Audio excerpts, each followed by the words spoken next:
మధ్య రిలీజ్ అయిన మూవీస్లో ఎలాంటి అంచనాలు లేకుండా చిన్న సినిమాగా విడుదలై భారీ విజయాన్ని అందుకుంది. ఆగస్టు 15న రిలీజ్ అయిన ఈ చిత్రం బాక్సాఫీస్ వద్ద మంచి కలెక్షన్లే రాబట్టింది. అయితే ఇప్పుడు ఓటీటీలో విడుదల కానుంది ఈ సినిమా. ఈ మేరకు అధికారికంగా ప్రకటన కూడా వచ్చేసింది.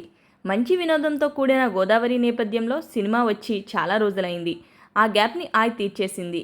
ఇందులో జూనియర్ ఎన్టీఆర్ బావమర్ది నాన్నే నితిన్ హీరోగా, నయన్ సారిక హీరోయిన్గా నటించిన విషయం అందరికీ తెలిసిందే. చిన్న సినిమాగా విడుదలైన బాక్సాఫీస్ వద్ద 20 కోట్లకు పైగానే రాబట్టింది.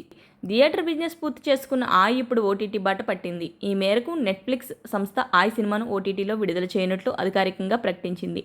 సెప్టెంబర్ 12న ఈ చిత్రం స్ట్రీమింగ్ అవుతుందని పేర్కొంది. తెలుగుతో పాటు తమిళ్, కన్నడ, మలయాళంలో కూడా విడుదల కానుంది. అంజీ కే మణిపుత్ర దర్శకత్వంలో అల్లు అరవింద్ సమర్పణలో GA2 పిక్చర్స్పై బన్నీవాసు, విద్యా కొప్పినీడి ఈ సినిమాను నిర్మించిన విషయం అందరికీ తెలిసిందే. అయితే మంచి వినోదంతో గోదావరి నేపథ్యంతో కలిగి ఉన్న ఈ చిత్రాన్ని చూడాలంటే మరో 2 రోజులు ఆగాల్సిందే. ఇలాంటి మరిన్ని సినిమా అప్డేట్స్ కోసం మా ఛానల్ని సబ్స్క్రైబ్ చేసుకోండి. వీడియో నచ్చితే do like, share. Thanks for watching.